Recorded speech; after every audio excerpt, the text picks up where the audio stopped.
നബി തങ്ങൾ പറഞ്ഞു, നിങ്ങൾ ലഹരി ഉപയോഗിക്കരുത് എന്ന് പറഞ്ഞെടുത്ത് പറഞ്ഞു, വഅൻ കുല്ലി മുഫത്തിരിൻ. മുഫത്തിർ എന്ന് പറഞ്ഞാൽ എന്താ? മനുഷ്യന് മയക്കമുണ്ടാക്കുന്നത്. അത് കഫ് സിറപ്പ് കുടിച്ചാൽ ചിലപ്പോൾ അത് വരും. ചുമയുടെ അസുഖമില്ലാത്ത ഒരുത്തൻ കഫ് സിറപ്പ് കുറെ വാങ്ങി കുടിച്ചു, അത് മുഫത്തിറാണ്. ഡ്രഗിന് അഡിക്റ്റ് ആകുന്ന ആളുകൾ അത് വാങ്ങിച്ചു കുടിക്കാറുണ്ട്, ഒരു സമാധാനം കിട്ടാൻ വേണ്ടിയിട്ട് എന്നാ പറയാം. അത് ലഹരിയുടെ കൂടെ തന്നെയാണ് നബി തങ്ങൾ കാണുന്നത്. മുഫത്തിർ എന്താ? മുഫത്തിർ എന്ന് പറഞ്ഞാൽ മനുഷ്യനെ മടിയനാക്കി മാറ്റുന്നത്.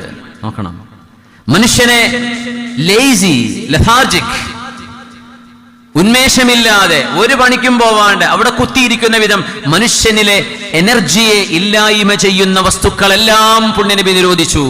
അതാണ് ലോകത്തിന്റെ പ്രവാചകർ സ്വല്ലല്ലാഹു അലൈഹി വസല്ലം. വാറ്റുചാരായത്തെ കുറിച്ച് മാത്രമല്ല ഇസ്ലാം ചർച്ച ചെയ്തത്. എന്തൊക്കെ മനുഷ്യനെ ഇനാക്റ്റീവ് ആക്കുന്നുണ്ടോ, മനഃപൂർവ്വം അത്തരം പാനീയങ്ങളോ ഭക്ഷണങ്ങളോ, അത് എന്ത് കോലത്തിലാവട്ടെ, അത് ഇഞ്ചക്ഷൻ ആവട്ടെ, അത് സിറപ്പുകളാവട്ടെ, ലിക്വിഡ് ആവട്ടെ, അത് പൗഡർ ആവട്ടെ, എന്ത് നിറമാവട്ടെ, അതൊന്നും വിഷയമല്ല. അതുകൊണ്ട് സത്യവിശ്വാസികളെ, നിങ്ങൾക്ക്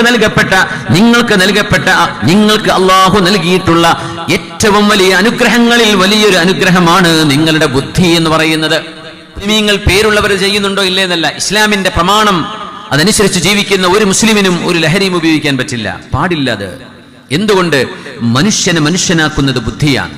ആ ബുദ്ധിയെ മറച്ചു വെക്കുന്നതെല്ലാം ഹറാമാണ്.